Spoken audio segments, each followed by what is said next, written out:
Hello everyone, in this video I'm going to show you how to reset network settings on your iPhone. So make sure that your iPhone is updated. So once you update it, then you need to click on settings in your iPhone. Now scroll down and click on general tab.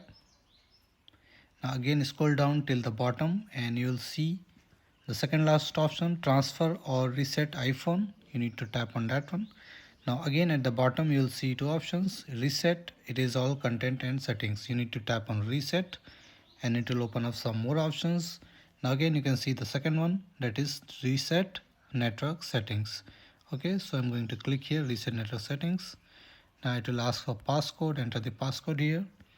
Okay, now again it will ask, it will confirm uh, to reset the network settings. Okay, now this will delete all network settings, returning them to factory default. So once you click on reset network settings, then your iPhone will shut down and it will restart after resetting the network settings. So this is how you can do it. So thank you for watching the video. Please like it and subscribe to my YouTube channel. Thank you.